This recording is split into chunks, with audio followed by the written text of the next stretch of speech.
Hello, this is Valerie Aiello, and you're listening to Idea Diary. Thanks for coming back to my office and hanging out. All right, today we're going to do quickly the 22 Immutable Laws of Branding by Ries and Jack Trott. And I'm going to try to go quickly jam all 22 into this episode, and we'll see how it goes. Let's go with number 1, Law of Expansion. Expanding your brand will diminish your power and weaken the image of it. That's talking about making new products and product styles, not necessarily like maybe just diverting from what is working. So that's going to mean different things for different people. Number 2, Law of Contraction. A brand becomes stronger when you narrow focus. So when you niche down, when you go directly into one thing, like jelly, for example, like Welch's, you know them for jelly. Ocean Spray, you know them for cranberry juice, although they have other juices, but that's usually like the first thing you think of. When you narrow, you become stronger. Number 3, Law of Publicity. The birth of the brand is achieved with publicity, not advertising.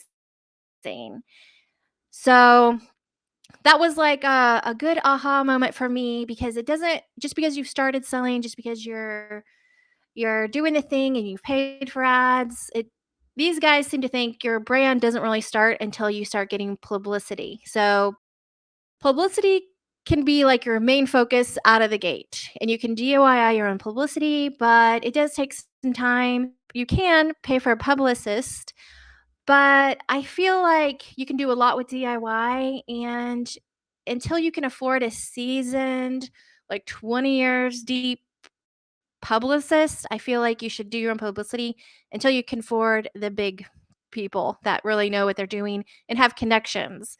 That's kind of the secret with publicists, I think. Number 4, Law of Advertising. Once a brand is born, a brand needs advertising to stay healthy. So at some point, your advertising might go into a lull because everybody's already talked about you. So having advertising kind of keeps you in people's minds. I think that's what they mean by that. Number 5, Law of Word.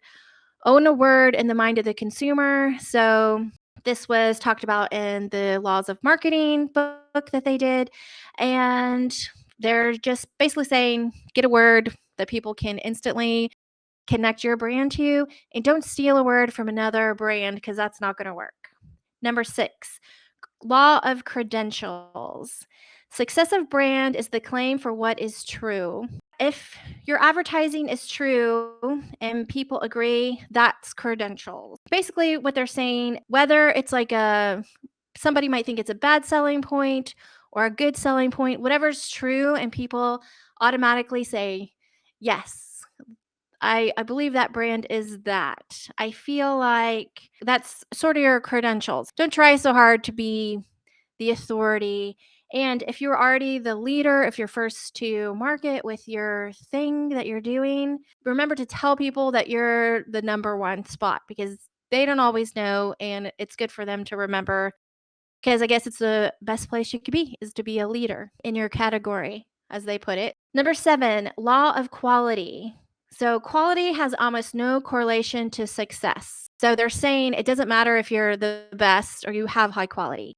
What matters is people's perception of quality that resides in their mind based on your brand. That's interesting. I feel like that is true, because sometimes if you're connected to a brand, it kind of doesn't matter if a better car comes out, because you want the original car that's just in your mind as the best. Number 8, Law of Category. A leading brand should promote the category, not the brand. This one, I'm not exactly sure how they mean this, but I interpret it that, if you're a maple syrup brand, just kind of promote the entire category of maple syrups.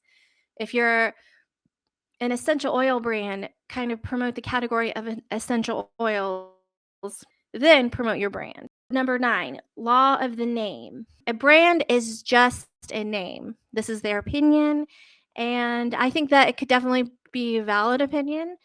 So, the name of your brand is the most important decision that you can make, which is why it's so hard to name a band. It's so hard to name things sometimes. Sometimes things just exist. Sometimes the name exists first and then you create the product, but the name is obviously important. And sometimes if you can't get it, for example, the band that is named Spoon, if someone told you, "I'm naming my band Spoon," you would say, "That is the worst band name I've ever heard." Yet their music is so cool that you think when you find out this band is named Spoon and you hear their music, like, the word doesn't mean anything anymore. It's just the band name. So, I agree and disagree because I think both things can happen where, the name is very important, and sometimes there's just magic and it just works. Number 10, law of extensions. Line extensions can destroy brand. Ask customers if they see the new line as an extension. And if they do, then you just need to create a second brand. I saw this recently. There's a jewelry line that I think is really cool on Instagram. Very high end, expensive, but very modern looking.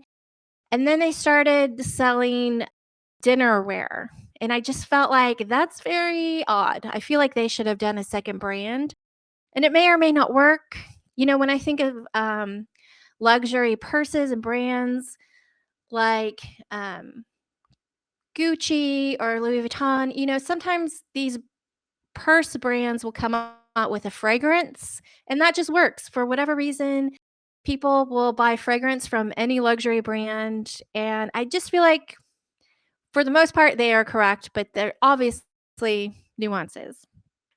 Number 11, law of fellowship. Welcome competitors, work together. If you're the only brand selling the thing that you're selling, then apparently that makes customers feel suspicious. And if there are more people doing the same thing, then that's when it just becomes an easier sell. And then you just work to capture their hearts for your brand.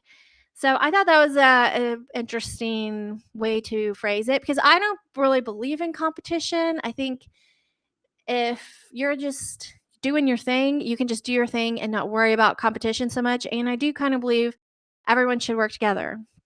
For example, if you open a bar on one street and then someone else opens a bar right across the street, that doesn't mean that you're gonna get less customers. I feel like that means you're gonna get more customers because now your street is like a bar street, and it's fun to just go there, and people like to go from back and forth to bar.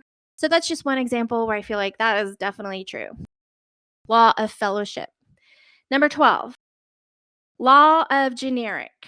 Generic names fail compared to unique names and fun names. So these guys like descriptive names that convey the attributes of the band. Obviously, that was amazing if you can, make that happen, but sometimes that's not always possible, and I do think if when there's a generic brand and the cereal and the butter and the milk and some grocery stores will have a generic brand and it's all kind of looks the same. It does feel a little bit generic, so keep that in mind.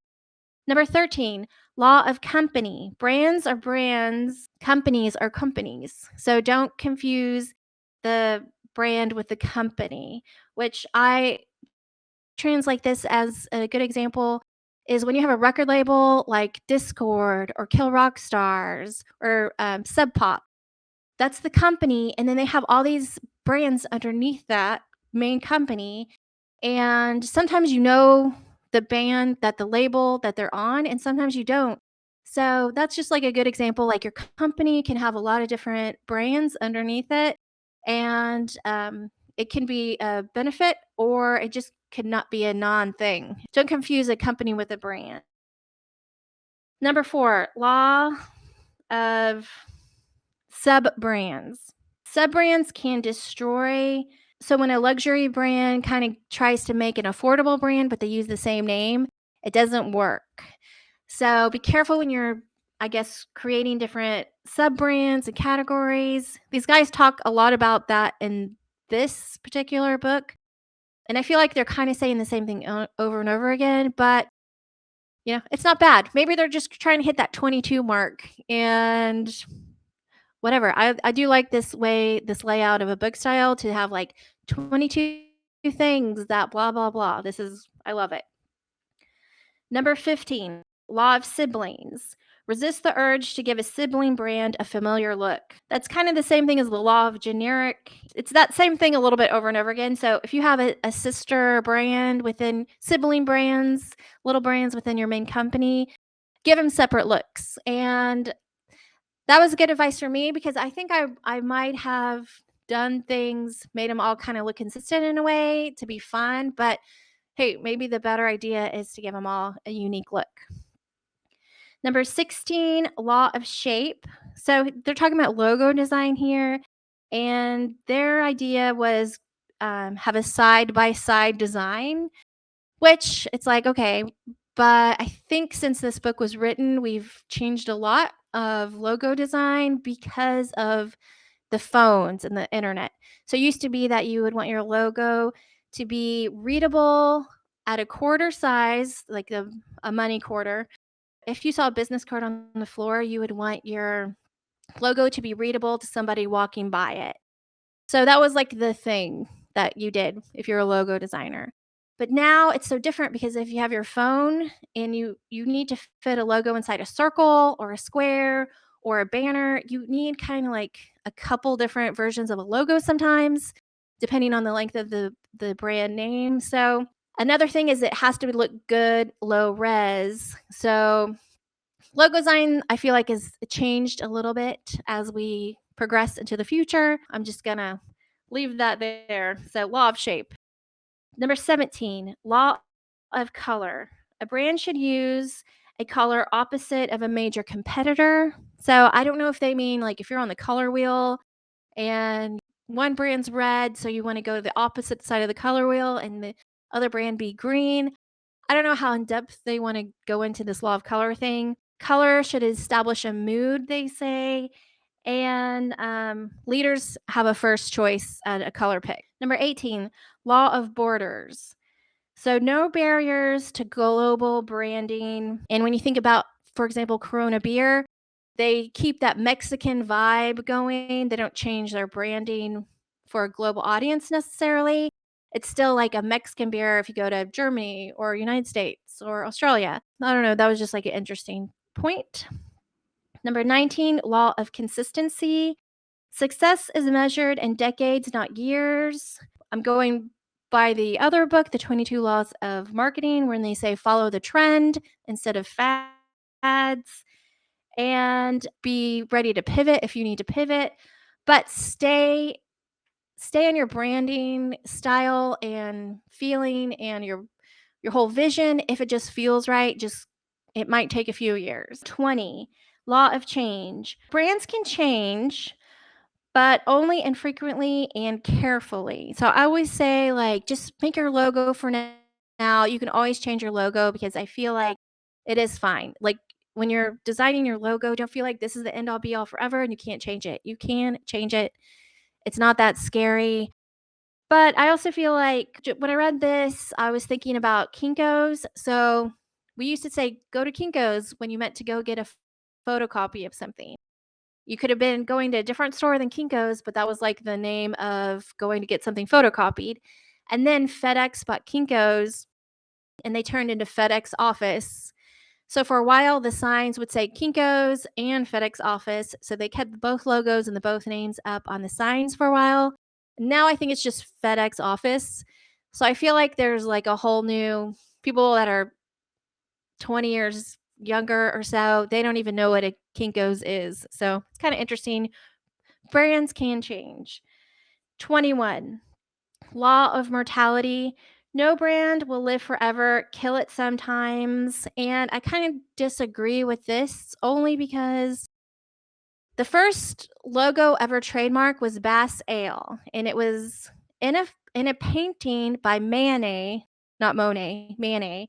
And that painting was painted in 1881, and the painting is called A Bar at the Folie Bergère. I cannot speak French well, so that's what it is. Just Manet, A Bar. Just look that up. 1881, and the Bass logo is the red triangle. We know it today, and was trademarked in 1875. I don't know. Yeah, brands can die, but they can go on forever, seemingly forever. 22, a law of singularity. So a single mindset is the most important thing to a brand. And what you are in the mind of a consumer is brand. I think it's kind of the same thing where it's just like be focused, be single minded, stick to it. And those are the 22 laws of immutable branding. And I really like these guys' style of teaching and explaining things. It's fast, it's quick. And I think these are things to think about and know forever. And that's the show. I'll see you later. Bye.